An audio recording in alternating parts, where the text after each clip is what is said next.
안녕하세요, 여러분. 오늘도 찾아와 주셔서 정말 감사합니다. 오늘 들려드릴 이야기는 62세 여성의 통쾌한 반격에 관한 이야기입니다. 30년 동안 남편과 시댁의 구박 속에서 살아온 한 여성이 갑자기 받게 된 30억 원의 보상금을 둘러싸고 시댁 식구들의 탐욕과 배신에 맞서 싸우는 이야기인데요.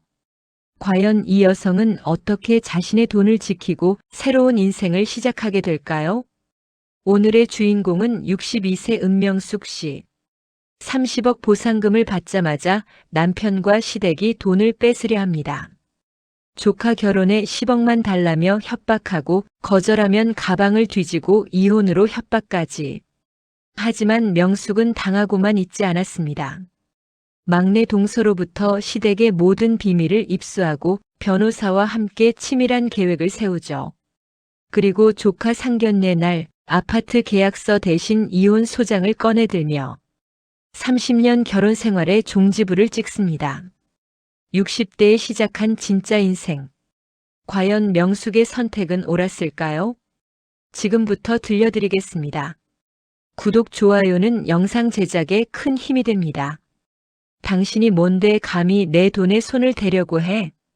내 돈? 부부 사이에 내 돈이 어딨어? 형님 아들 결혼하는데 가족끼리 좀 돕자는 게 그렇게 싫어? 30년 넌덕거리 먹고 살린 게 나였는데 이제 와서 가족이라고. 명숙의 목소리는 떨리지 않았다. 62년을 살면서 처음으로 자기 입으로 뱉어낸 반항이었다. 거실 소파에 비스듬히 앉아있던 남편 성기는 리모컨을 탁자에 내던지며 벌떡 일어났다. 그의 얼굴이 붉게 달아올랐고 주먹이 불끈 쥐어졌다. 명숙은 본능적으로 한 발 물러섰지만 시선만큼은 남편에게서 떼지 않았다. 이 모든 것은 단 한 통의 전화에서 시작되었다. 사흘 전 오후 명숙은 동네 슈퍼에서 장을 보던 중 낯선 번호로 걸려온 전화를 받았다. 시청 도시개발과 직원이라는 남자는 차분한 목소리로 명숙의 친정어머니 명의로 되어 있던 과수원 부지가 신도시 개발 지역에 편입되었다고 알렸다. 보상금 규모를 듣는 순간 명숙은 손에 들고 있던 두부 한 모를 떨어뜨릴 뻔했다. 30억. 그녀의 인생에서 상상조차 할 수 없었던 금액이었다. 어머니는 작년에 돌아가셨고 외동딸인 명숙이 유일한 상속인이었다. 평생 사과나무 아래서 허리 굽혀 일하시던 어머니의 마지막 선물이었다. 명숙은 그날 밤 잠을 이루지 못했다. 머릿속으로 수십 번 계산기를 두드렸다. 전셋집을 벗어나 조그만 아파트라도 마련하고 늘 아프다고 하면서도 병원 한 번 제대로 못 가던 자신의 무릎도 치료받을 수 있겠다는 생각에 가슴이 뛰었다. 하지만 그 설렘은 이틀을 넘기지 못했다. 남편 성기가 어디서 소식을 들었는지 귀가하자마자 명숙을 몰아붙이기 시작한 것이다. 처음에는 여보, 큰일 났어라며 반가운 척하더니 이내 본색을 드러냈다. 형 성철에게 전화를 걸어 형수님, 우리 준호 결혼 준비하는 거 아시죠? 강남에 아파트 하나 마련해줘야 하는데 조금만 도와주십시오라고 떠들어댔다. 명숙은 어이가 없었다. 성기는 작년에 퇴직금 8천만 원을 주식에 몽땅 날렸다. 그때 명숙이 조금만 안전하게 투자하자고 말렸지만 당신이 뭘 알아라며 무시했던 남자였다. 퇴직금이 사라진 날 성기는 술을 마시고 들어와 명숙에게 당신이 좀 벌어오지 그랬어라고 소리쳤다. 명숙은 그날 부엌 한 구석에 쭈그리고 앉아 눈물도 나오지 않는 눈으로 천장만 바라봤다. 그런 남편이 이제 와서 30억을 노리고 있었다. 아니, 노리는 정도가 아니라 이미 자기 돈인 양형에게 약속까지 한 상태였다. 명숙은 그날 밤 성기가 술 마시러 나간 사이 통장과 서류를 챙겨 은행에 찾아갔다. 직원은 친절하게 보상금 수령 절차를 설명해줬고 명숙은 새로 만든 통장에 본인 명의로만 접근 가능하도록 설정했다. 비밀번호는 성기가 절대 알 수 없는 숫자 조합으로 만들었다. 하지만 성기는 끈질겼다. 매일같이 형님한테 뭐라고 말해야 해. 내가 창피해서 어떻게 살아라며 명숙을 압박했다. 저녁 식사 자리에서도 아침에 일어나자마자도 심지어 명숙이 화장실에 가려고 할 때도 쫓아와 같은 말을 반복했다. 명숙의 머리가 지끈거렸다. 진통제를 하루에 3알씩 먹어야 했다. 그러던 어느 날 아침 명숙이 현관문을 열자 성철이 서 있었다. 60대 중반의 성철은 동생보다 덩치가 컸고 목소리도 컸다. 인사도 없이 거실로 들어선 성철은 소파에 털썩 앉으며 재수씨, 우리 준호 결혼 이야기 들었지? 라고 운을 뗐다. 명숙은 차를 내오며 애써 침착함을 유지했다. 성철은 준호가 대기업에 다니는 훌륭한 청년이며 상대 여자도 괜찮은 집안이라고 자랑했다. 그러다 갑자기 목소리 톤을 낮추며 본론을 꺼냈다. 있잖아, 재수씨. 우리 같은 집안에서 아들 결혼시킬 때 강남 아파트 하나 못 해주면 그게 말이 돼? 상대 집에서도 우리 집안 보는 눈이 있고. 재수씨가 이번에 큰 돈 들어왔다며? 가족끼리 좀 돕는 게 당연한 거 아냐? 명숙의 손에 들린 찻잔이 미세하게 떨렸다. 성철은 그것도 모르고 계속 말을 이어갔다. 강남 아파트가 15억 정도 한다는 것, 자기들도 5억 정도는 마련할 수 있으니 나머지 10억만 빌려달라는 것, 나중에 꼭 갚겠다는 것. 명숙은 입술을 깨물었다. 성철의 나중에 갚겠다는 말이 얼마나 허황된지 명숙은 너무나 잘 알고 있었다. 20년 전 성철은 사업 자금이 필요하다며 명숙에게 500만 원을 빌렸다. 당시 명숙이 식당에서 설거지하며 모은 전 재산이었다. 성철은 석 달만 빌려줘, 이자까지 쳐서 갚을게라고 약속했지만 20년이 지난 지금까지 한 푼도 돌려주지 않았다. 명숙이 몇 번 언급하자 그깟 돈 가지고 뭘 그래, 가족끼리라며 웃어넘겼다. 그런 사람이 지금 10억을 빌려달라고 했다. 명숙은 찻잔을 내려놓으며 최대한 부드러운 목소리로 말했다. 아주버님, 그 돈은 제 어머니께서 평생 고생하시며 읽어놓으신 건데요. 제가 함부로 쓸 수 있는 돈이 아니에요. 성철의 얼굴이 굳어졌다. 함부로? 조카 결혼 도와주는 게 함부로야? 재수씨, 그렇게 나오는 거야? 현관문이 열리며 성기가 들어왔다. 형을 보자 성기는 얼른 다가가 형님 왜 이렇게 일찍 오셨어요? 라며 반색했다. 성철은 동생에게 턱짓으로 명숙을 가리키며 동생 재수씨가 도와줄 생각이 없나 봐라고 말했다. 성기의 얼굴도 순식간에 굳어졌다. 두 형제는 명숙을 사이에 두고 번갈아 압박하기 시작했다. 당신 정말 이럴 거야? 우리 집안 체면이 어떻게 되는지 알아? 재수씨, 우리가 그동안 재수씨한테 잘해줬잖아. 이럴 때 가족이 도와줘야지. 명숙은 두 남자의 목소리 사이에서 숨이 막혔다. 그들의 말은 마치 커다란 파도처럼 명숙을 덮쳐왔다. 하지만 명숙은 이를 악물고 자리에서 일어났다. 죄송하지만 안 됩니다. 그 돈은 제가 제 노후를 위해 써야 해요. 그 말을 끝으로 명숙은 방으로 들어가 문을 잠갔다. 밖에서는 한참 동안 성기와 성철이 뭐라 떠드는 소리가 들렸지만 명숙은 귀를 막았다. 그날 밤 성기는 술에 취해 들어와 방문을 발로 찼다. 문 열어, 당장. 우리 얘기 좀 하자고. 명숙은 이불을 뒤집어 쓰고 떨었다. 성기의 고함은 새벽까지 이어졌다. 명숙은 아침 일찍 집을 나섰다. 어젯밤 한숨도 자지 못한 탓에 눈밑이 퀭했지만 신경 쓸 겨를이 없었다. 성기가 깨기 전에 집을 빠져나와야 했다. 지하철을 타고 한강변 공원으로 향했다. 이른 아침 공원에는 조깅하는 사람들과 강아지를 산책시키는 노부부가 보였다. 명숙은 벤치에 앉아 한강을 바라봤다. 30억이라는 돈이 이렇게 무거울 줄은 몰랐다. 어제까지만 해도 명숙은 이 돈으로 행복해질 수 있다고 믿었다. 작은 아파트를 사고 무릎 수술을 받고 평생 못 가봤던 제주도라도 다녀오면 그것으로 충분하다고 생각했다. 하지만 현실은 달랐다. 돈이 생기자 명숙 주변에는 손을 벌리는 사람들만 나타났다. 핸드폰이 울렸다. 성기였다. 명숙은 전화를 받지 않았다. 곧이어 문자가 왔다. 당신 지금 어디야? 형님이 또 오신다고 하셨어. 빨리 와. 명숙은 핸드폰을 가방 깊숙이 넣어버렸다. 한강을 바라보는데 눈물이 났다. 왜 평생 고생만 하다가 이제야 손에 쥔 행복이 이렇게 빨리 빼앗길 위기에 처했을까? 명숙의 인생은 희생의 연속이었다.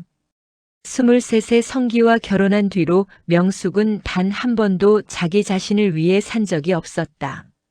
시집살이는 상상을 초월했다. 시어머니는 명숙의 친정이 가난하다는 이유로 대놓고 무시했고 시아버지는 술만 마시면 며느리 주제에 말대꾸냐며 소리를 질렀다. 명숙은 참았다. 아이들을 위해서라도 참아야 한다고 생각했다. 하지만 아이들은 크면서 아빠를 닮아갔다.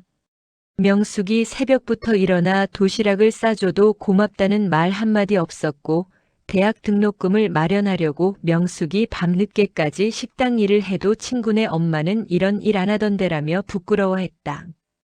명숙은 그때마다 가슴이 찢어지는 것 같았지만 내색하지 않았다. 그저 더 열심히 일했다. 성기는 더 심했다. 회사에서 돌아오면 소파에 누워 TV만 봤고 명숙이 설거지 좀 도와줘라고 하면 내가 돈 벌어오는데 그것도 못하냐며 짜증을 냈다. 명숙도 돈을 벌었지만 성기는 그걸 인정하지 않았다. 당신이 버는 건 용돈이고 내가 버는 게 생활비라는 게 성기의 논리였다. 퇴직 후 성기는 더 심해졌다. 집에만 있으니 명숙의 일거수일투족을 감시했다. 점심에 뭐 먹었어? 누구 만났어? 돈 얼마 썼어? 명숙은 숨이 막혔다. 그래도 참았다. 이혼이라는 건 명숙의 세대에서는 상상할 수 없는 일이었고 무엇보다 명숙에게는 혼자 살아갈 경제적 능력이 없었다. 그런데 이제 달라졌다. 30억이 있었다. 명숙은 처음으로 선택지가 생겼다는 걸 깨달았다. 벤치에서 일어나 다시 걷기 시작했다. 머릿속이 복잡했다. 정말 이 돈으로 새로운 삶을 시작할 수 있을까? 60이 넘은 나이에 혼자 살 수 있을까? 주변 사람들이 뭐라고 할까?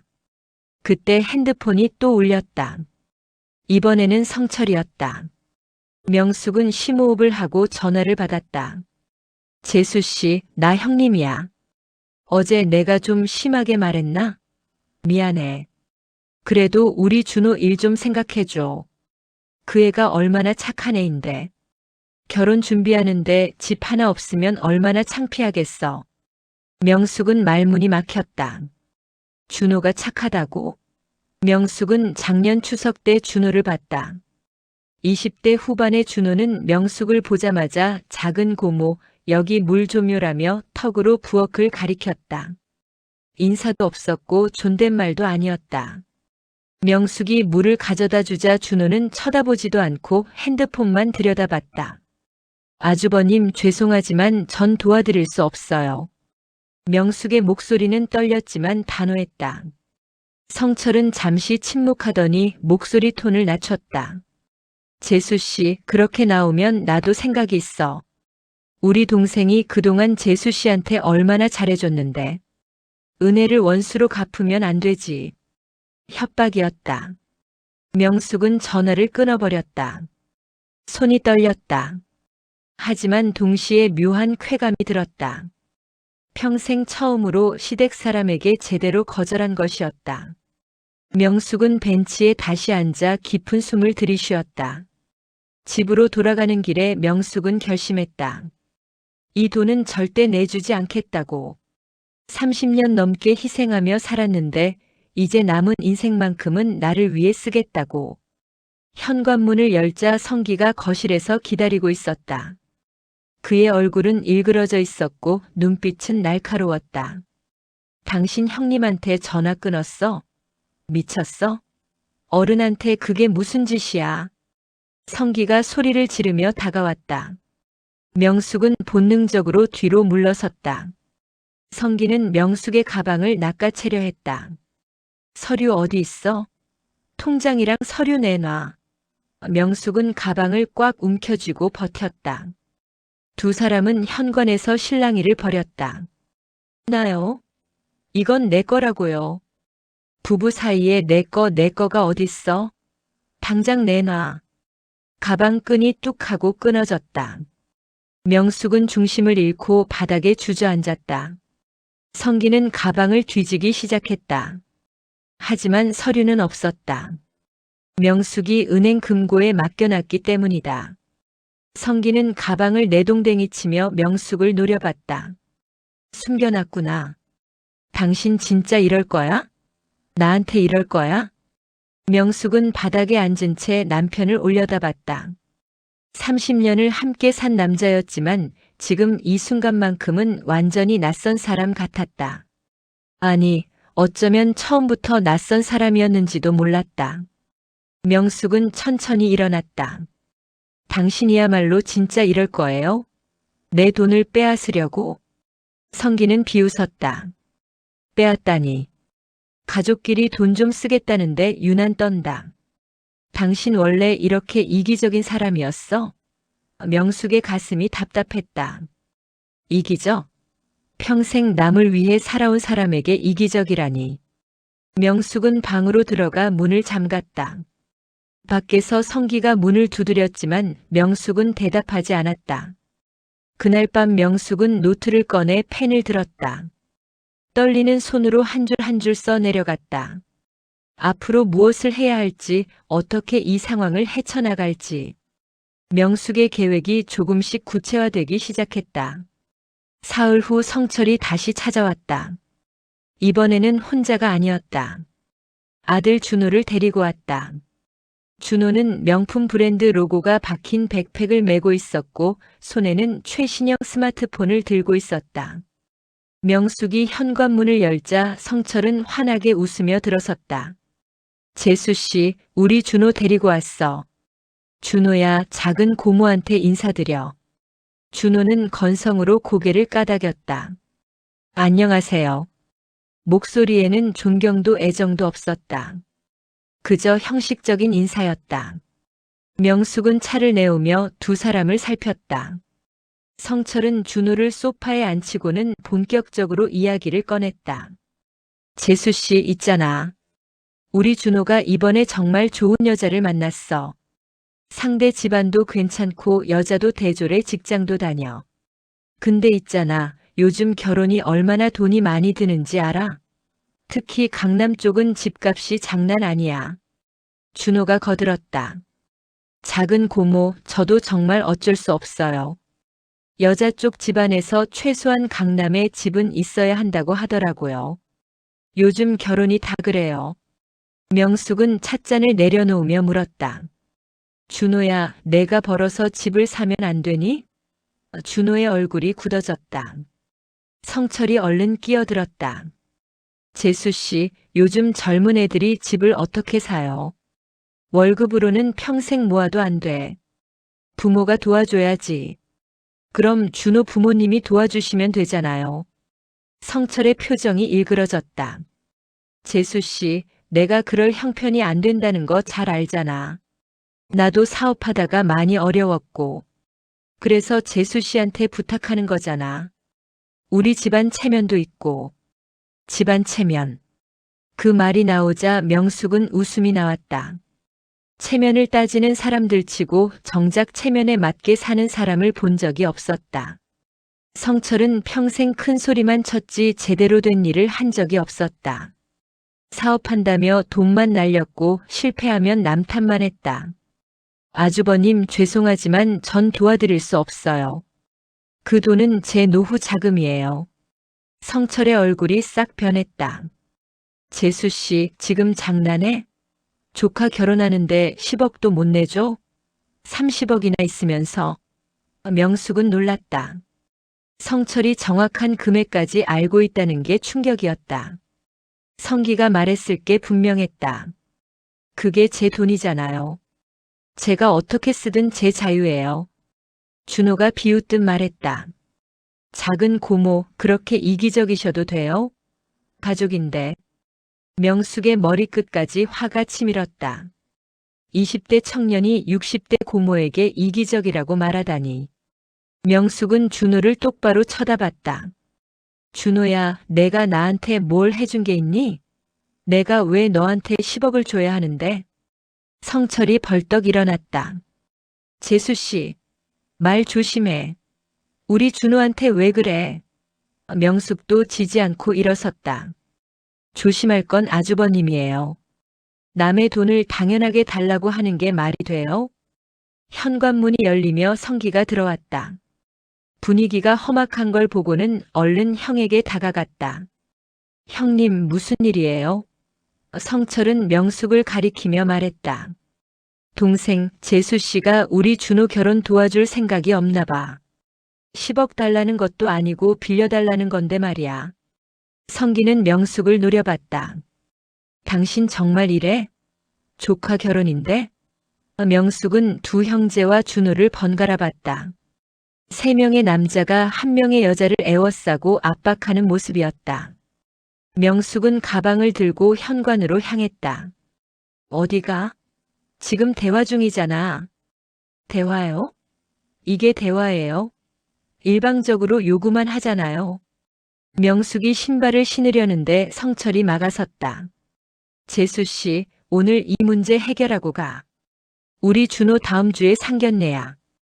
그때까지 답 들어야 해. 명숙은 성철을 밀치고 나가려 했지만 성철은 꼼짝도 하지 않았다. 비켜주세요. 답부터 해. 명숙과 성철이 실랑이를 벌이는데 준호가 핸드폰으로 영상을 찍기 시작했다. 명숙은 그제야 깨달았다. 이들은 계획적으로 움직이고 있었다.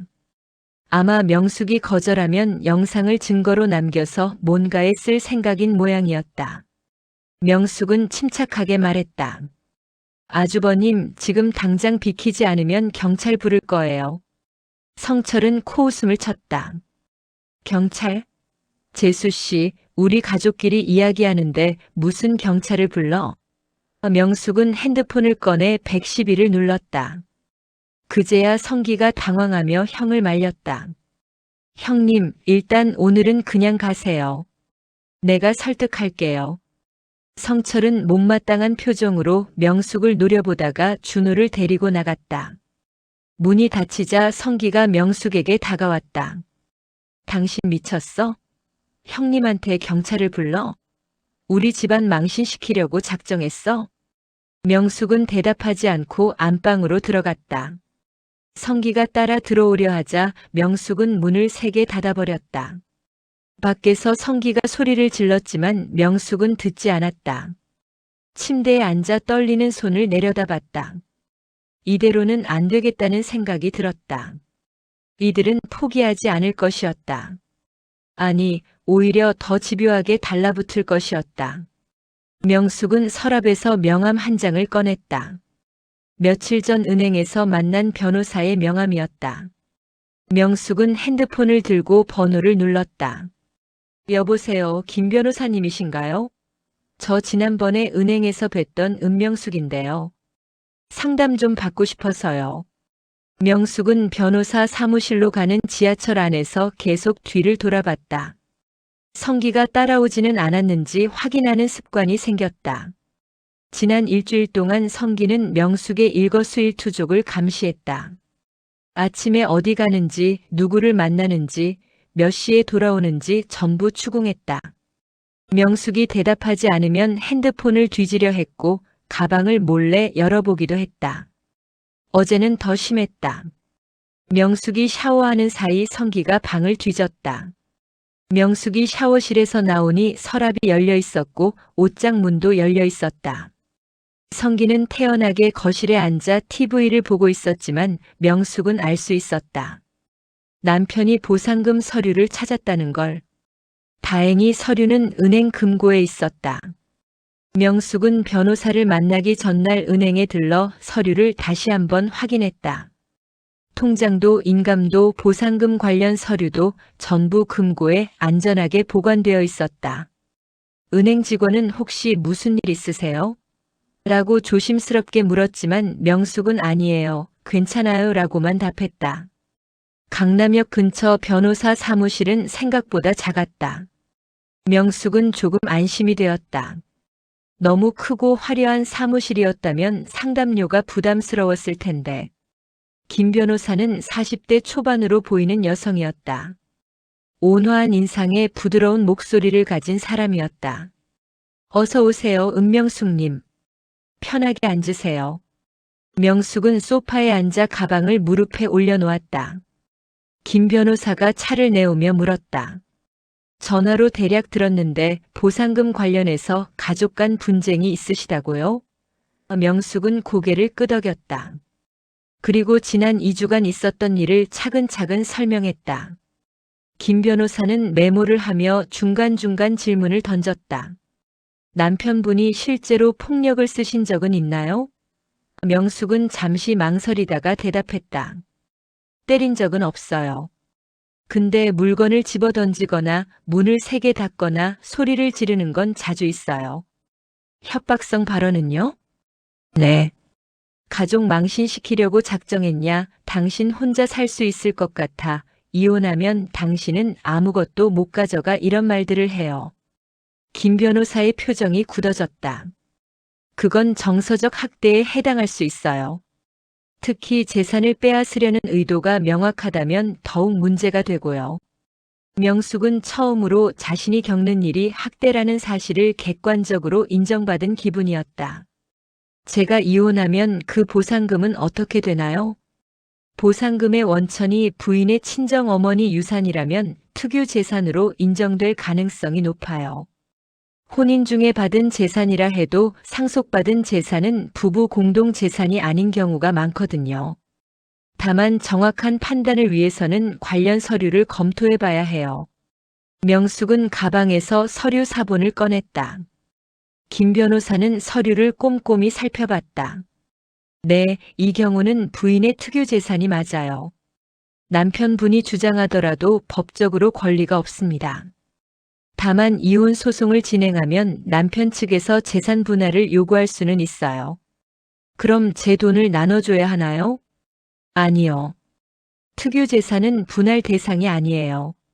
하지만 남편 측에서 혼인 기간 중 기여도를 주장하면 일부 인정될 가능성은 있습니다. 그래도 30억 중에서 많아야 10%를 넘지 않을 거예요. 명숙은 한숨을 쉬었다. 3억이라도 성기에게 주기 싫었지만 전부 빼앗기는 것보다는 나았다. 김 변호사가 계속 설명했다. 이혼 사유도 충분해 보여요. 정서적 학대, 경제적 학대, 협박 등이 모두 이혼 사유가 될 수 있습니다. 증거가 있으면 더 좋고요. 증거요? 녹음이나 문자 메시지, 증인 등이요. 남편이나 시댁 식구들이 협박하거나 요구하는 장면을 녹음해두면 좋습니다. 명숙은 핸드폰을 꺼냈다.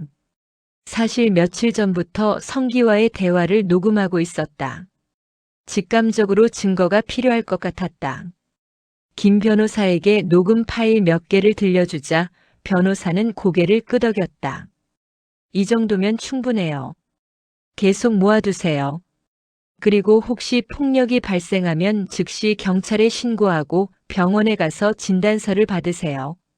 명숙은 상담을 마치고 사무실을 나섰다.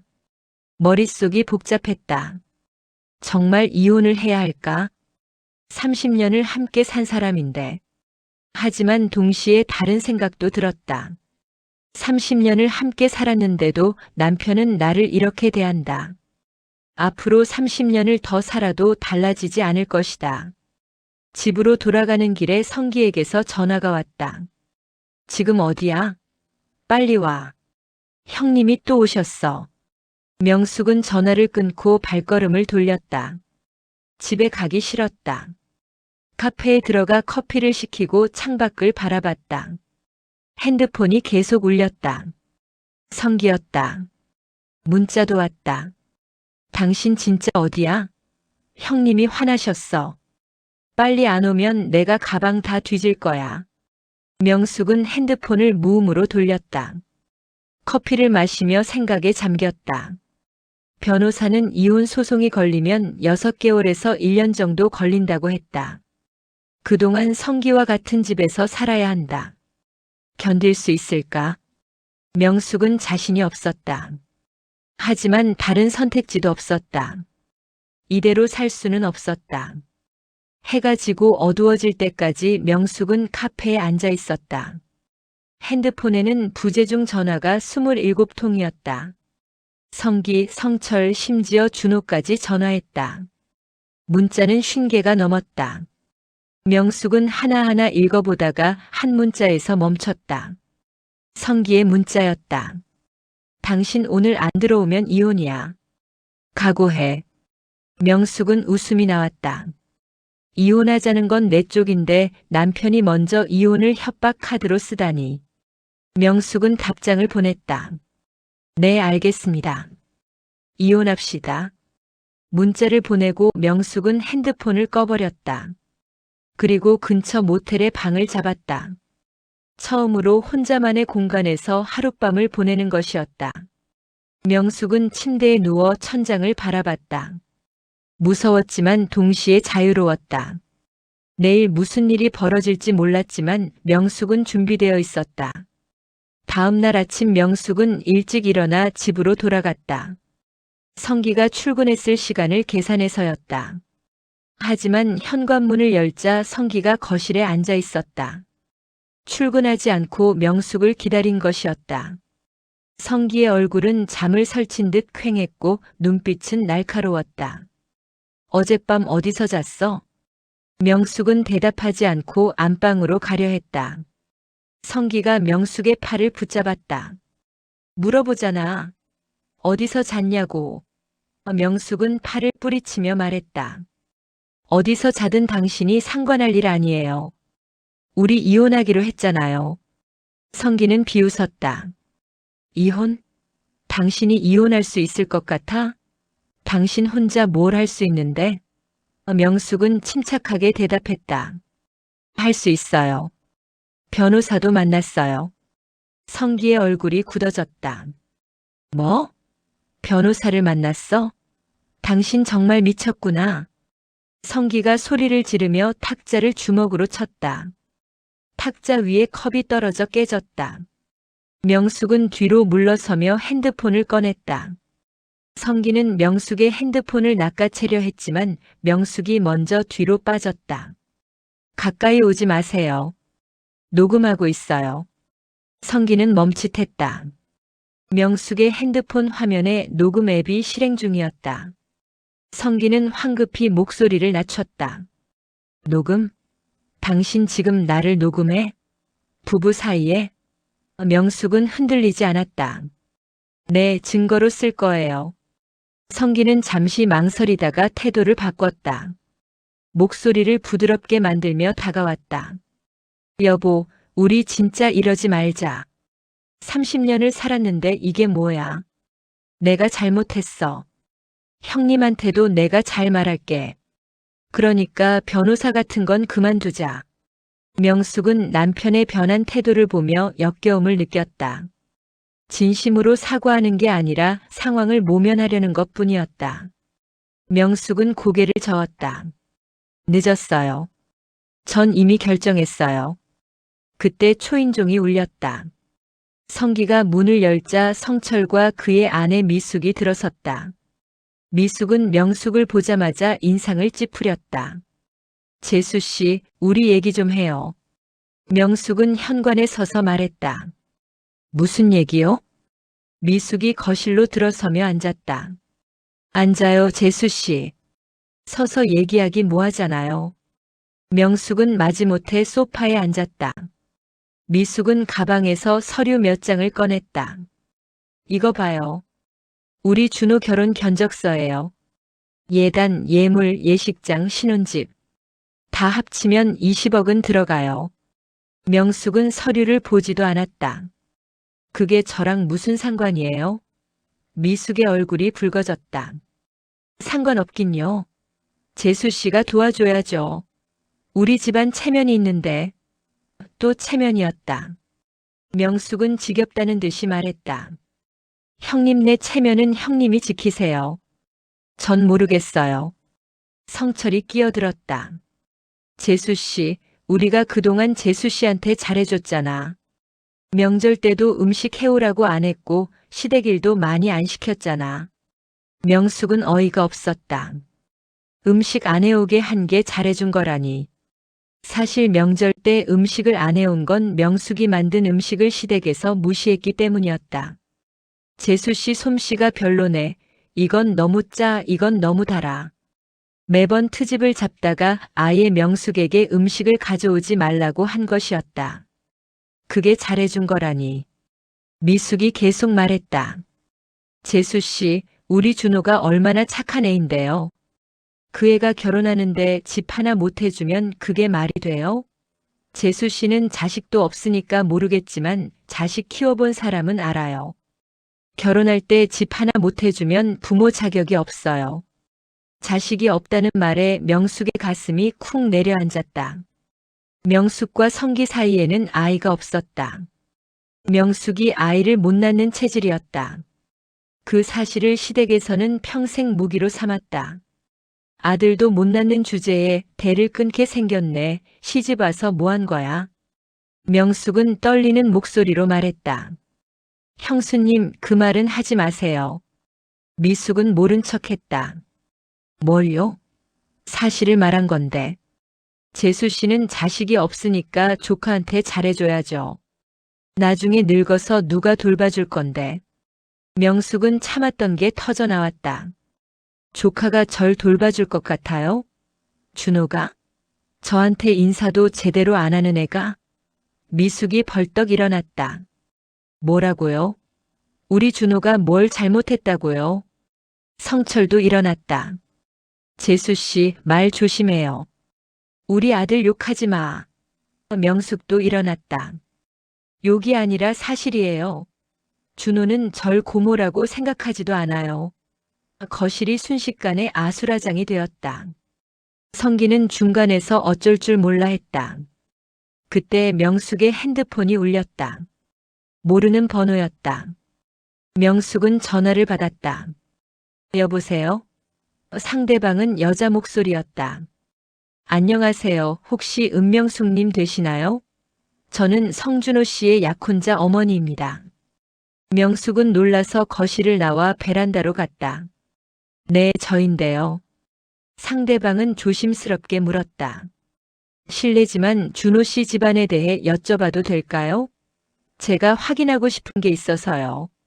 무엇을 확인하고 싶으신데요? 준호 씨가 대기업에 다닌다고 했는데 경력이 좀 이상해서요. 그리고 집안이 강남에 아파트가 있다고 했는데. 명숙은 순간 망설였다. 하지만 곧 결심했다. 아니에요. 준호는 대기업 다니지 않아요. 그리고 강남 아파트도 없어요. 전부 거짓말이에요. 전화기 너머로 한숨 소리가 들렸다. 역시 그렇군요. 감사합니다. 확인할 수 있어서 다행이에요. 전화가 끊겼다. 명숙은 핸드폰을 들고 거실로 돌아왔다. 성철과 미숙은 여전히 명숙을 기다리고 있었다. 명숙은 침착하게 말했다. 지금 준호 약혼자 어머니한테 전화 왔어요. 준호가 거짓말한 거 다 들통났어요. 미숙의 얼굴이 새하얘졌다. 뭐라고요? 명숙은 계속 말했다. 준호가 대기업 다닌다고 거짓말했죠? 강남 아파트 있다고도 했고요. 성철이 황급히 말했다. 그건 약간 과장한 거고. 명숙은 비웃었다. 과장이 아니라 사기예요. 그런 애한테 왜 제가 10억을 줘야 해요? 미숙이 명숙에게 달려들었다. 재수 씨가 뭐라고 한 거예요? 우리 준호 결혼 망치려고 작정했어요? 명숙은 한 발짝도 물러서지 않았다. 전 사실만 말했어요. 그게 문제예요? 성기가 중간에 끼어들었다. 여보, 그래도 조카인데. 명숙은 남편을 똑바로 쳐다봤다. 조카면 다예요? 사기꾼인데? 성철과 미숙은 명숙을 원망스럽게 쳐다보다가 황급히 나갔다. 아마 준호에게 연락해서 수습하려는 모양이었다. 명숙과 성기만 거실에 남았다. 성기는 주저앉으며 머리를 감쌌다. 당신이 우리 집안을 다 망쳤어. 명숙은 차갑게 대답했다. 망친 건 당신들이에요. 거짓말하고 사기치고 남의 돈 뺏으려 하고. 그게 집안이에요? 성기는 대답하지 않았다. 명숙은 방으로 들어가 짐을 쌌다. 더 이상 이 집에 있을 수 없었다. 당분간 친구 집에 얹혀 살기로 했다. 명숙이 가방을 들고 나가려는데 성기가 말했다. 당신 정말 가는 거야? 명숙은 돌아보지 않고 대답했다. 네, 가요. 그리고 다시는 안 돌아올 거예요. 현관문이 닫혔다. 명숙은 처음으로 자유를 느꼈다. 명숙은 친구 순자의 집에 짐을 풀었다. 순자는 명숙의 중학교 동창으로 남편과 사별한 후 혼자 살고 있었다. 당분간 여기 있어. 천천히 생각하고. 순자는 따뜻한 차를 내오며 명숙의 손을 잡아줬다. 명숙은 그제야 긴장이 풀리며 눈물이 났다. 사흘째 되던 날 저녁 명숙의 핸드폰에 낯선 번호로 문자가 왔다. 작은 고모님, 저 막내 조카 지영이에요. 급히 뵙고 싶은데 시간 되실까요? 명숙은 잠시 생각했다. 지영은 성기의 막내 남동생 성민의 아내였다. 결혼한 지 5년 정도 된 것으로 기억했다. 명숙은 조심스럽게 답장을 보냈다. 무슨 일이니? 곧 답장이 왔다. 전화로 말씀드리기 어려운 일이에요. 혼자 나올 수 있으세요? 내일 오후 2시에 신촌역 근처 카페에서 뵙고 싶어요. 명숙은 불안했지만 호기심이 더 컸다. 다음 날 명숙은 약속 장소에 30분 일찍 도착했다. 카페 구석 자리에 앉아 주변을 살폈다. 혹시 시댁 식구들이 함께 오는 건 아닐까 걱정되었다. 정확히 이 시에 지영이 들어섰다. 30대 중반의 지영은 야윈 얼굴에 다크서클이 짙었고 옷차림도 수수했다. 지영은 주변을 살피며 명숙에게 다가왔다. 고모님 저예요.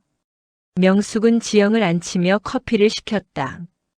지영은 가방을 무릎에 꼭 껴안고 있었다. 손이 떨리고 있었다. 고모님, 제가 오늘 드릴 말씀이 있어요.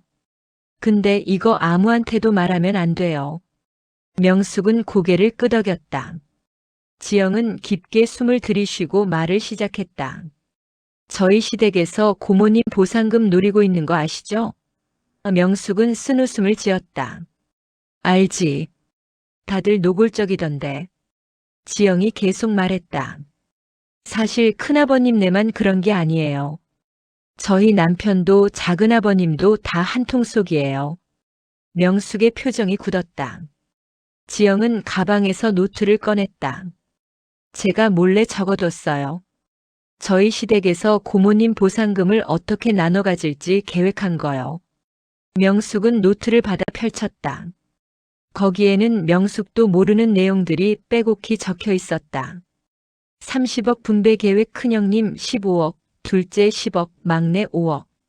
명숙이가 거절하면 큰형님이 빚 보증 문제로 협박. 안 통하면 이혼 후 재산 분할 소송. 변호사 이미 접촉함. 명숙은 손이 떨렸다. 성기가 이미 변호사를 만났다는 것이었다. 그것도 명숙 몰래. 지영이 조용히 말했다. 고모님 이거 보세요. 지영은 핸드폰을 꺼내 사진 몇 장을 보여줬다. 성기와 성철, 성민이 어느 법무법인 앞에서 찍은 사진이었다. 이게 2주 전이에요. 고모님이 보상금 받기 전에 이미 계획을 세운 거예요. 명숙은 충격을 받았다. 남편이 자신을 배신한 것도 모자라 형제들과 짜고 계획적으로 움직였다는 사실에 배신감이 밀려왔다. 지영이 계속 설명했다. 그리고 준호 얘기도 있어요. 준호는 실제로 대기업 다니는 게 아니에요. 중소기업 계약직인데 이력서를 조작했대요. 큰형님이 돈 주고 조작한 거예요. 상대 여자 집안을 속이려고요. 명숙은 이미 짐작하고 있었지만 확증을 듣자 분노가 치밀었다. 그걸 어떻게 알았니? 지영이 핸드폰을 조작하더니 문서 파일을 보여줬다. 제가 우연히 시아버님 서재에서 찾았어요. 준호 진짜 이력서랑 조작한 이력서가 같이 있더라고요. 사진 찍어뒀어요. 명숙은 파일을 꼼꼼히 봤다. 준호의 진짜 이력서에는 여러 회사를 짧게 다닌 기록이 있었고 현재는 작은 무역회사에서 계약직으로 일하고 있었다. 연봉도 3천만 원 수준이었다. 하지만 조작한 이력서에는 대기업 정규직에 연봉 7천만 원으로 되어 있었다. 그런데 지영아, 넌 왜 나한테 이걸 알려주는 거니? 지영의 눈에 눈물이 고였다. 고모님, 저도 5년 동안 이 집안에서 참고 살았어요. 근데 너무 힘들어요. 저희 시댁은 며느리를 사람 취급도 안 해요. 특히 저는 친정이 가난하다고 더 무시당해요. 지영은 떨리는 목소리로 말을 이었다. 큰형수님은 그래도 아들을 낳아서 대접받는데 저는 딸만 둘이라 매일 눈칫밥 먹어요. 시어머님은 아들 못 낳는 며느리는 쓸모없다고 대놓고 말해요. 명절 때는 저만 부엌일 다 시키고요. 명숙은 지영의 손을 잡아줬다. 젊은 며느리의 고통이 과거 자신의 모습과 겹쳐 보였다. 지영이 눈물을 닦으며 계속했다. 그런데 이번에 고모님 보상금 얘기 나오면서 저희 남편도 완전히 돌변했어요. 맨날 형님들한테 잘 보여야 한다. 우리도 돈 좀 받아야 한다 그 얘기만 해요. 남편이 너한테도 뭐라고 하니? 저보고 고모님한테 전화해서 돈 좀 빌려달라고 하래요. 저랑 고모님이 친하지도 않은데요. 제가 싫다고 하니까 넌 집안 생각이 없냐며 소리 지르고 어제는 술 마시고 와서 저한테 손찌검까지 했어요. 명숙은 놀라서 지영의 팔을 봤다. 긴 소매로 가려져 있었지만 지영이 소매를 걷자 시퍼런 멍 자국이 보였다. 명숙은 가슴이 미어졌다. 지영아, 경찰에 신고해야지. 지영은 고개를 저었다. 신고하면 친정에 알려질까봐 무서워요. 그리고 저희 남편이 신고하면 이혼하고 애들 못 보게 하겠다고 협박해요. 명숙은 분노가 치밀었다. 이 집안 남자들은 전부 똑같았다. 여자를 무시하고 돈만 밝히고 폭력을 휘둘렀다. 명숙은 지영을 똑바로 쳐다봤다. 지영아, 너도 나처럼 이혼 생각해봐. 지영은 머뭇거렸다. 근데 저는 돈도 없고 애들도 어려서요. 돈은 내가 도와줄 수 있어. 나도 변호사 있어. 지영은 잠시 망설이다가 고개를 끄덕였다. 고모님이 도와주신다면 저도 용기 내볼게요. 사실 저도 오래전부터 이혼하고 싶었어요.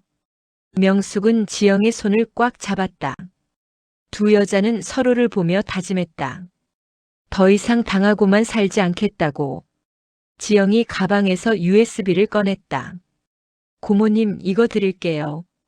여기에 준호 조작 이력서 파일이랑 시댁 식구들이 고모님 보상금 나눠 가지려고 대화한 녹음 파일도 있어요.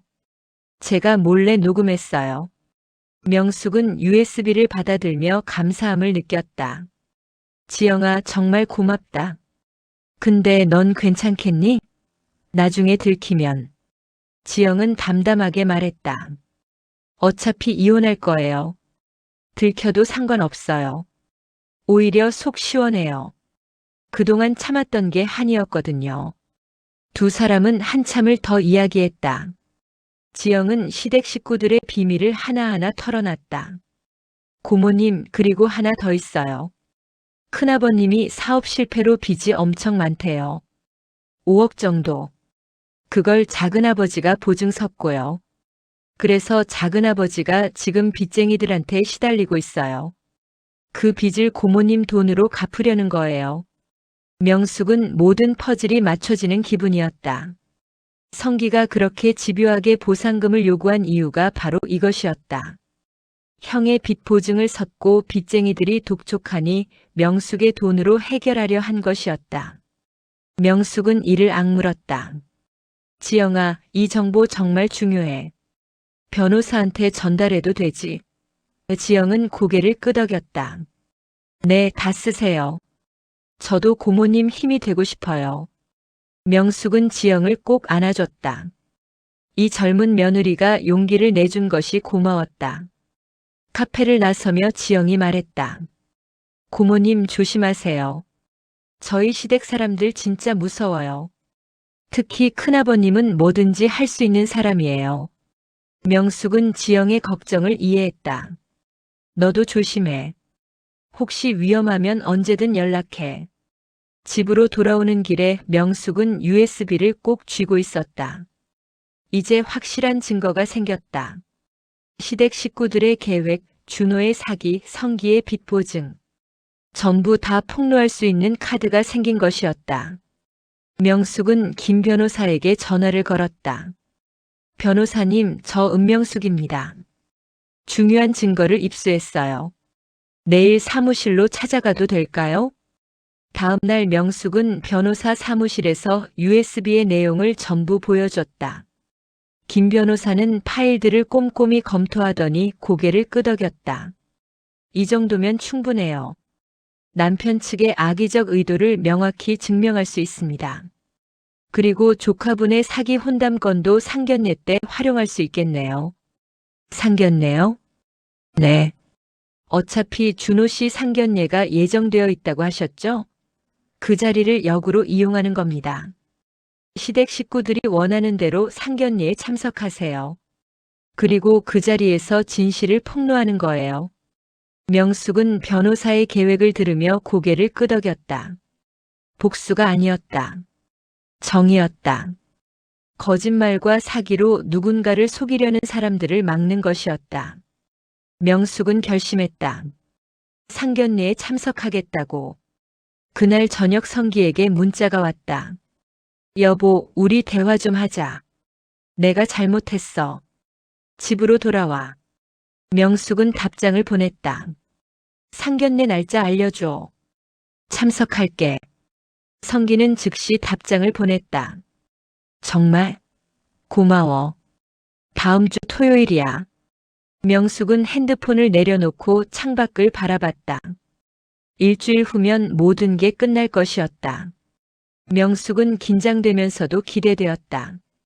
드디어 진실을 말할 수 있는 순간이 다가오고 있었다. 상견례까지 일주일. 명숙은 치밀하게 준비했다. 김 변호사와 매일 만나 시나리오를 짰다. 어떤 순서로 진실을 폭로할지, 어떤 증거를 언제 제시할지, 상대방의 반응에 따라 어떻게 대응할지. 모든 것을 계획했다. 가장 중요한 건 타이밍이에요. 김 변호사가 말했다.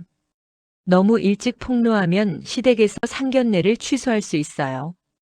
상견례가 시작되고 양가가 다 모인 뒤에 폭로해야 합니다. 명숙은 메모하며 고개를 끄덕였다. 변호사는 서류 봉투를 준비했다.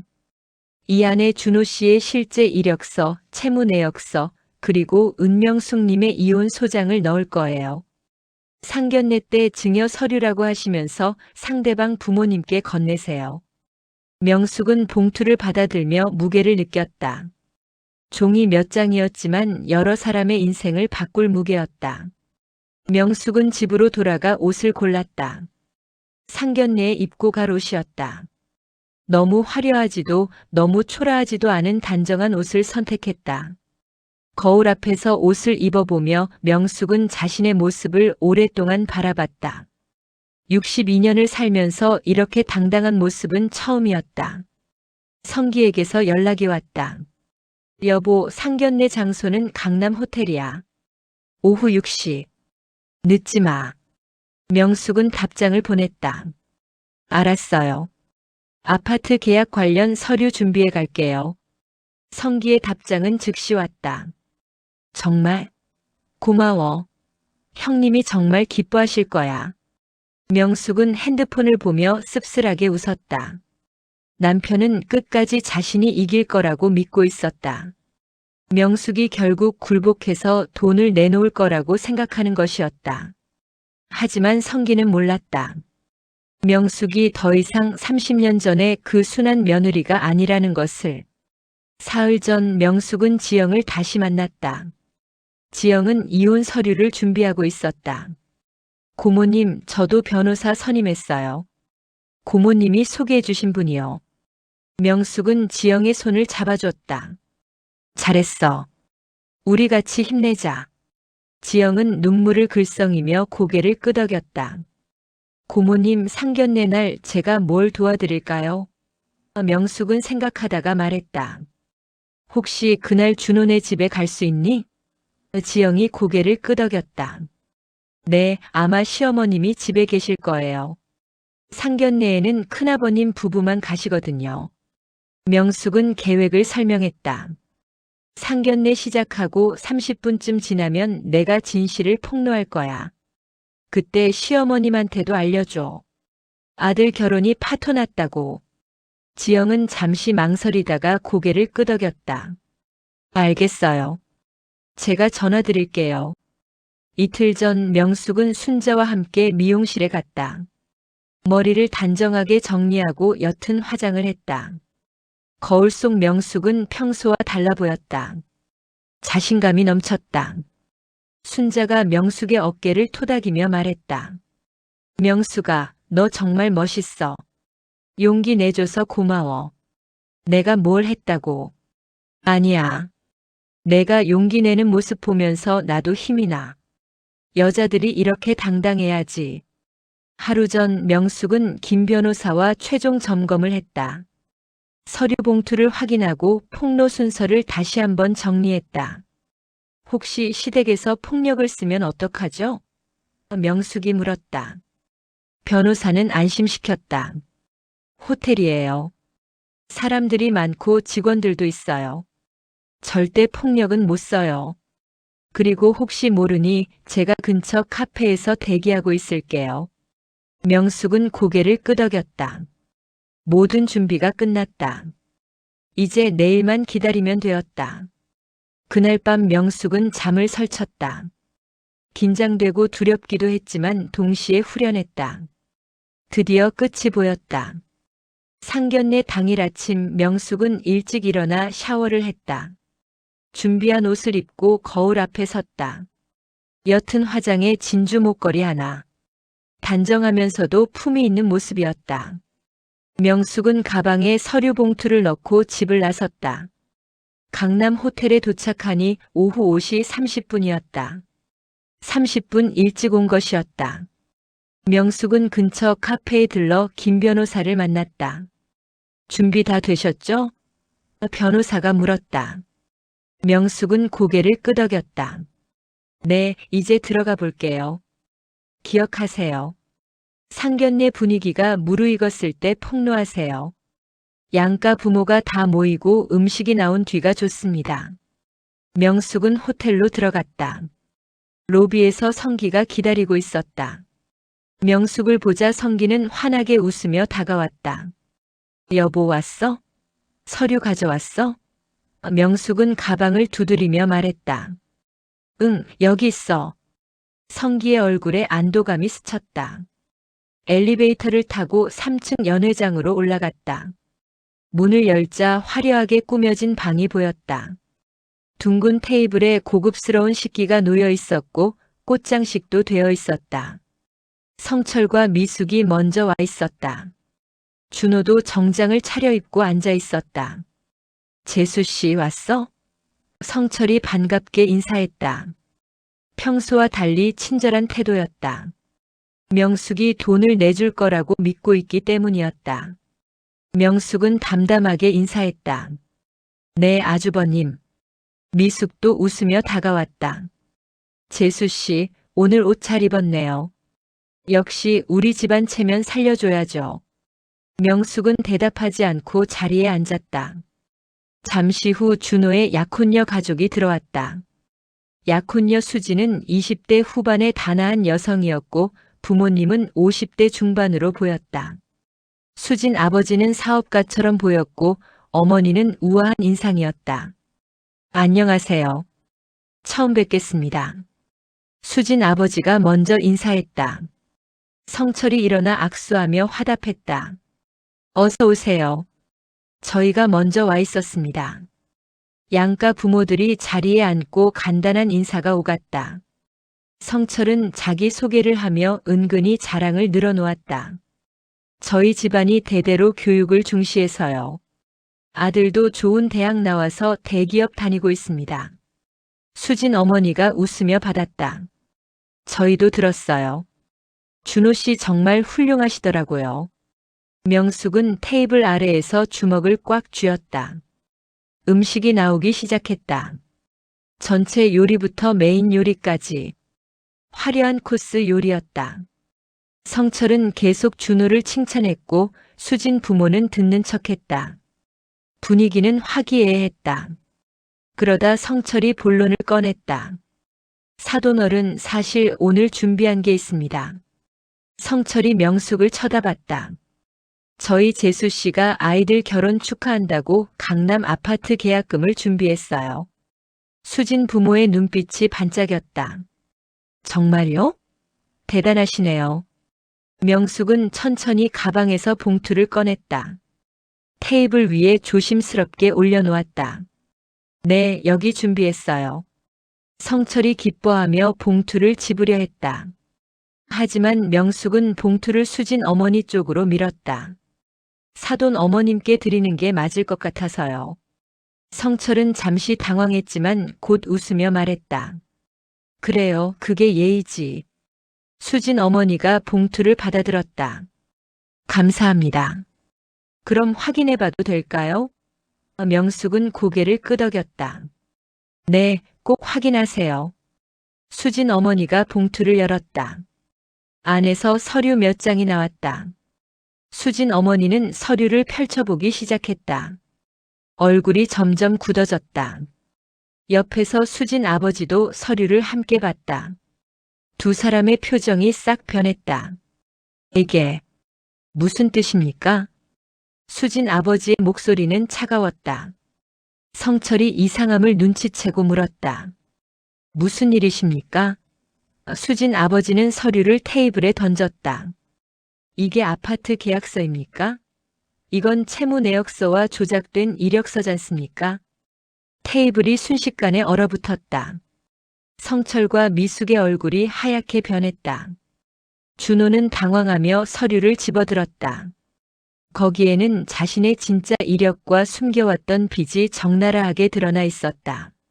명숙은 침착하게 말했다. 사돈 어른 죄송합니다. 하지만 진실을 알려드리는 게 맞다고 생각했어요. 준호는 대기업 직원이 아니에요. 이력서를 조작했어요. 그리고 빚도 상당히 있고요. 수진이 준호를 쳐다봤다.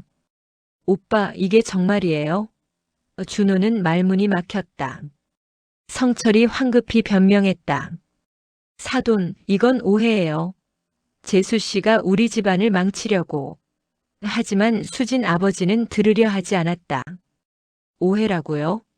여기 조작된 이력서가 있는데요. 그리고 이 채무 내역은 뭡니까? 3천만 원이 넘는 빚을 숨기고 결혼하려 했다는 겁니까? 명숙은 마지막 서류를 꺼냈다. 성기에게 건넨 이혼 소장이었다. 그리고 여기 하나 더 있어요. 제 남편 성기 씨에게 보내는 이혼 소장입니다. 성기의 얼굴이 새하얘졌다. 당신 뭐 하는 거야? 명숙은 처음으로 목소리를 높였다. 30년 동안 당신한테 당하고 살았어요. 이제 끝이에요. 저는 이혼할 겁니다. 그리고 제 재산은 단 한 푼도 당신들한테 안 줄 거예요. 연 회장이 아수라장이 되었다. 수진 가족은 자리에서 일어났다. 수진 아버지가 차갑게 말했다. 오늘 상견례는 여기서 끝내겠습니다. 준호 씨 결혼은 없던 일로 하겠습니다. 수진은 눈물을 흘리며 준호를 쳐다봤다. 오빠가 저한테 거짓말했어요. 전 이런 식으로 시작하는 결혼은 할 수 없어요. 준호가 수진을 붙잡으려 했지만 수진은 뿌리쳤다. 수진 가족은 연회장을 나갔다. 문이 닫히자 성철이 명숙에게 달려들었다. 재수 씨, 당신이 우리 집안을 망쳤어. 명숙은 한 발짝도 물러서지 않았다. 망친 건 당신들이에요. 거짓말하고 사기치고 남의 돈 빼앗으려고 한 사람들이. 성기가 명숙의 팔을 잡았다. 당신 정말 이혼할 거야? 혼자 어떻게 살려고? 명숙은 팔을 뿌리치며 말했다. 당신보다는 잘 살 거예요. 그리고 변호사가 근처에서 대기 중이에요. 저한테 손 떼면 경찰 부를 거예요. 명숙은 가방을 들고 연회장을 나갔다. 뒤에서 성철과 미숙이 소리쳤지만 명숙은 돌아보지 않았다. 엘리베이터를 타고 내려가며 명숙은 처음으로 해방감을 느꼈다. 드디어 끝났다. 긴 터널을 빠져나온 기분이었다. 로비로 내려온 명숙은 다리에 힘이 풀려 소파에 주저앉았다. 손이 떨렸다. 아드레날린이 온몸을 휘감았다가 빠져나가는 기분이었다. 김 변호사가 다가와 명숙의 어깨를 토닥였다. 정말 잘하셨어요. 용기 내주셔서 감사합니다. 명숙은 고개를 들어 변호사를 봤다. 정말 끝난 건가요? 변호사는 고개를 끄덕였다. 네, 이제 법적 절차만 남았어요. 증거도 충분하고 상대방의 악의도 입증됐어요. 이혼 소송에서 이기실 겁니다. 그때 엘리베이터에서 성철과 미숙이 내려왔다. 두 사람은 명숙을 발견하고 달려왔다. 김 변호사가 앞을 막아섰다. 저는 은명숙님의 변호사 김지원입니다. 더 이상 의뢰인에게 접근하시면 법적 조치를 취하겠습니다. 성철이 분노에 찬 목소리로 소리쳤다. 변호사? 변호사가 뭐가 대수야? 재수씨, 당신 오늘 한 짓 절대 안 잊을 거야. 미숙도 가세했다. 우리 준호 결혼 다 망쳤어. 당신이 책임져야 해. 김 변호사가 냉정하게 말했다. 준호 씨의 결혼이 파토난 건 본인의 거짓말 때문입니다. 은명숙님은 진실을 알렸을 뿐이고요. 그리고 지금 공공장소에서 소란을 피우시면 호텔 측에 신고하겠습니다. 성철은 입술을 떨었지만 더 이상 다가오지 못했다. 호텔 직원들이 상황을 주시하고 있었다.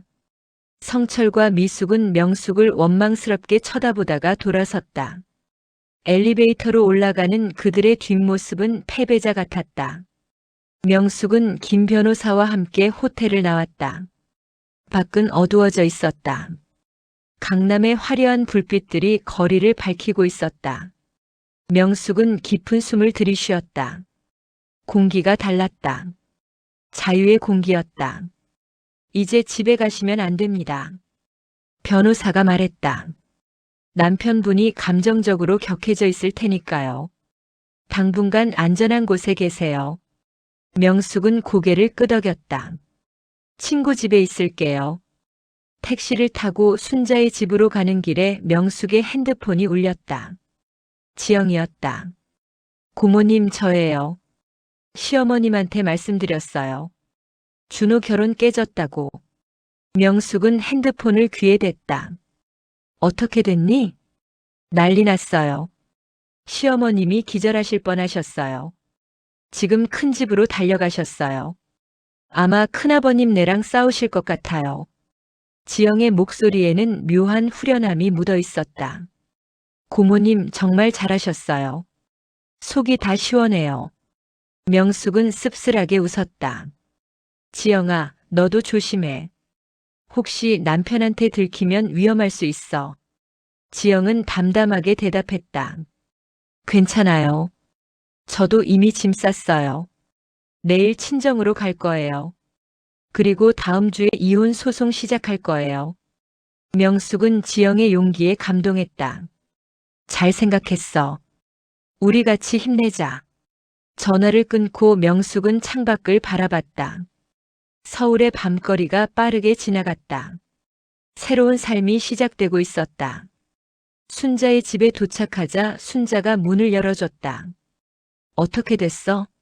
명숙은 방에 들어가 소파에 앉으며 오늘 있었던 일을 전부 말했다. 순자는 듣는 내내 고개를 끄덕이다가 명숙을 꼭 안아줬다. 명숙아, 정말 잘했어. 너 대단해. 그날 밤 명숙은 깊은 잠에 빠졌다. 오랜만에 악몽 없이 잔 밤이었다. 아침에 일어나니 햇살이 방 안으로 쏟아져 들어왔다. 명숙은 창문을 열고 밖을 내다봤다. 세상이 달라 보였다. 핸드폰에는 부재중 전화가 50통이 넘었다. 성기, 성철, 심지어 시어머니까지. 문자도 수백 개였다. 대부분 협박과 욕설이었다.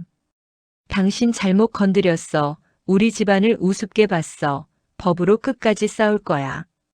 명숙은 전부 스크린샷을 찍어 변호사에게 전송했다. 증거로 쓸 수 있을 것이었다. 며칠 후 명숙은 법원에서 이혼 조정을 받았다. 성기는 변호사를 대동하고 왔다. 하지만 성기 측 변호사는 김 변호사가 제시한 증거들 앞에서 할 말이 없었다. 녹음 파일, 협박 문자, 빚 보증 서류, 시댁 식구들과의 공모 증거. 모든 게 명확했다. 재산 분할은 어떻게 하실 겁니까?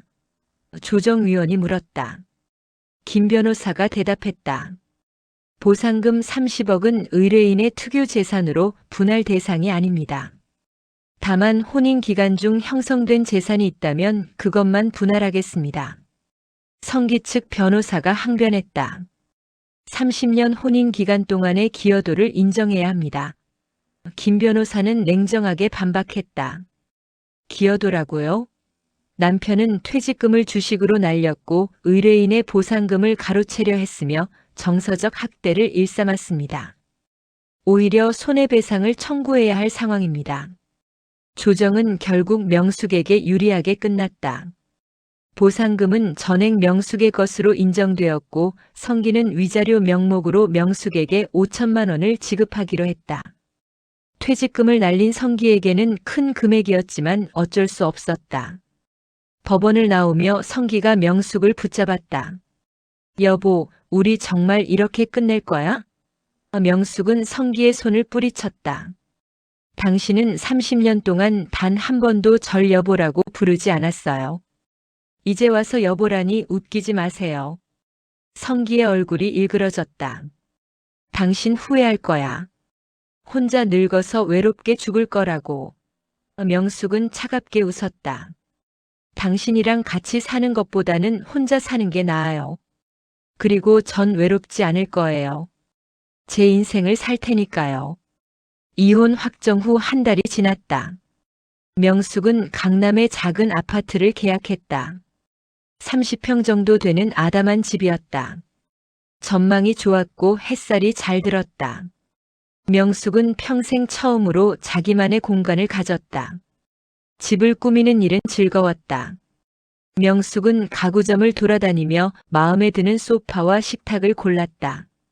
커튼도 침대도 그릇도 전부 자기 취향대로 샀다.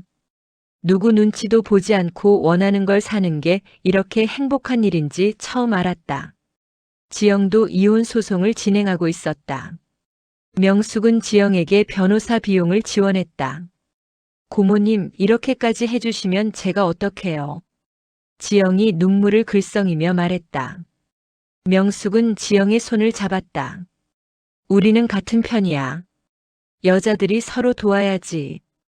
어느 날 명숙에게 낯선 번호로 전화가 왔다. 받아보니 수진의 어머니였다. 은명숙님, 그때 정말 감사했습니다. 덕분에 우리 딸이 잘못된 결혼을 피할 수 있었어요. 명숙은 뜻밖의 전화에 놀랐다. 괜찮으세요? 당연히 알려드려야 할 일이었어요. 나중에 한번 뵙고 인사드리고 싶어요. 시간 되시면 연락 주세요. 명숙은 전화를 끊고 미소 지었다. 자신의 행동이 누군가를 도왔다는 사실이 뿌듯했다.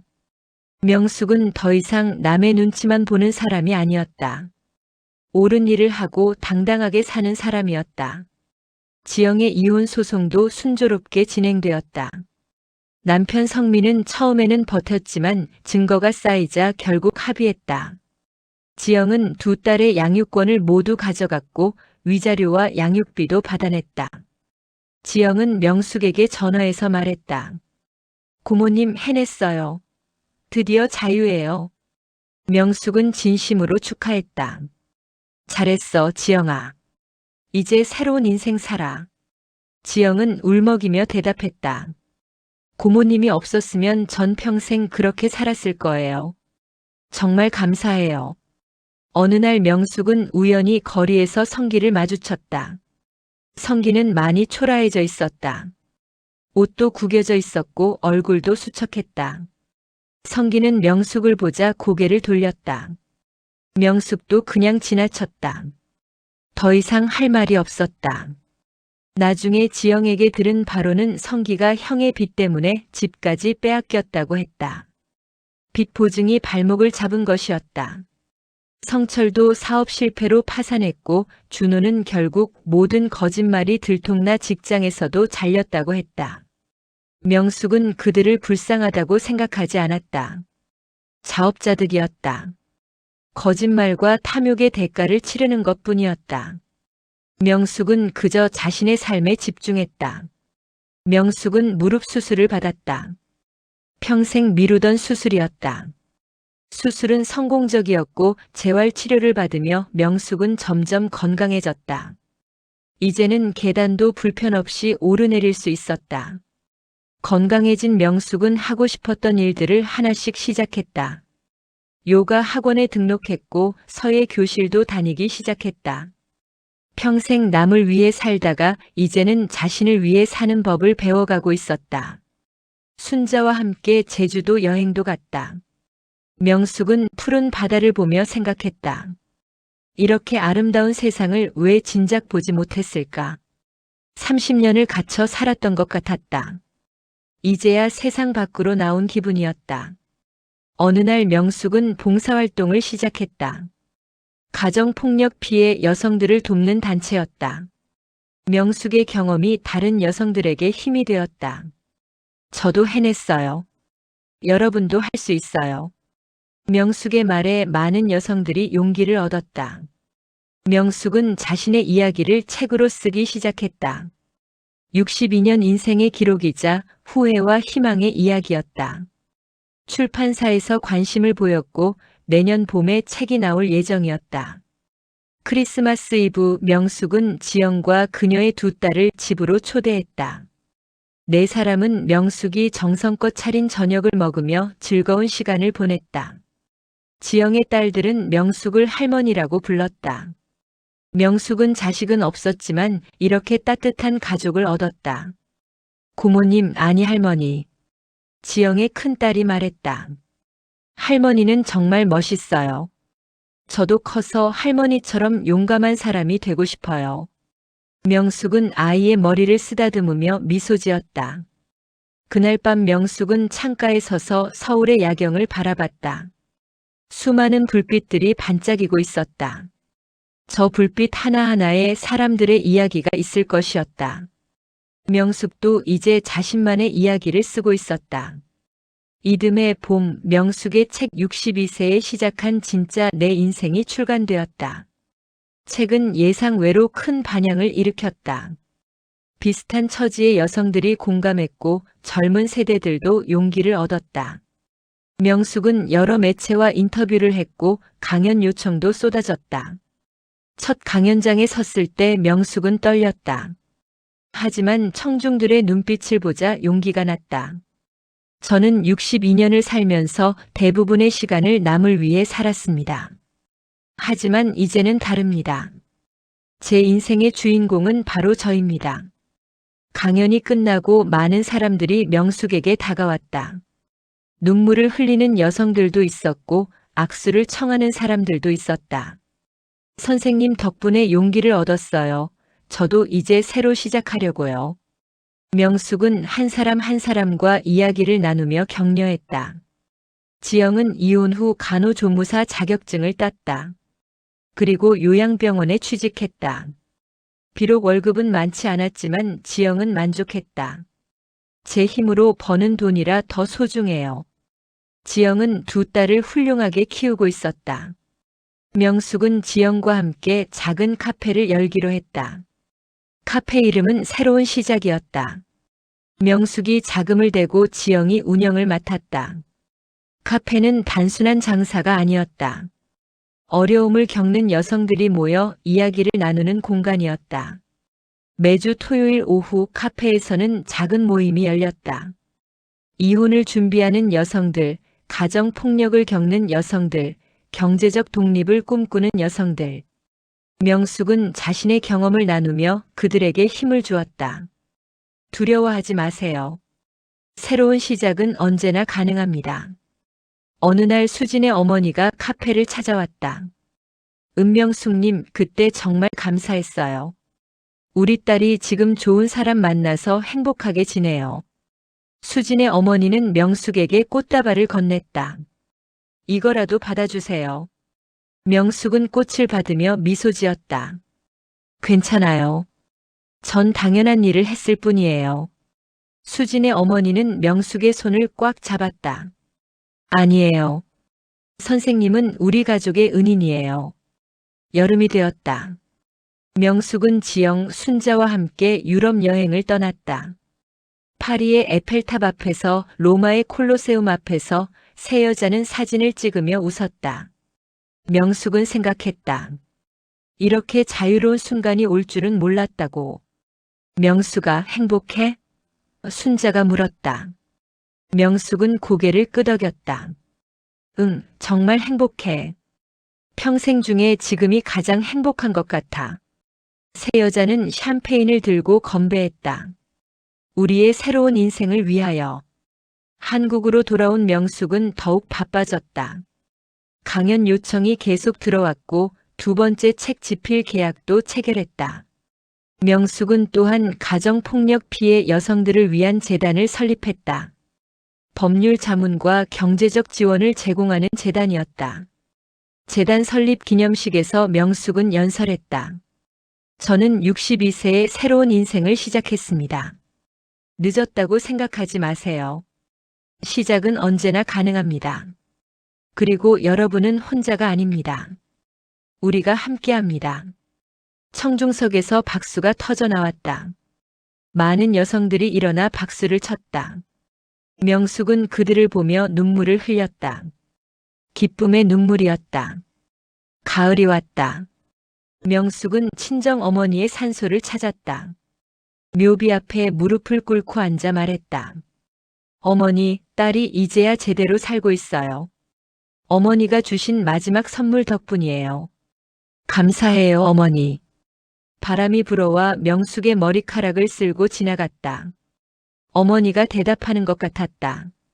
잘했다, 내 딸. 이제 행복하렴. 명숙은 일어나 산을 내려왔다. 가는 길에 어린 소녀를 만났다. 소녀는 할머니 손을 잡고 걷고 있었다. 명숙은 그들을 보며 미소 지었다. 저 소녀가 자라서 어떤 삶을 살게 될까? 명숙은 바랐다. 저 아이가 자신처럼 살지 않기를, 처음부터 당당하게 자기 인생의 주인공으로 살기를. 겨울이 다가왔다. 명숙의 첫 책 출간 1주년 기념 파티가 카페에서 열렸다.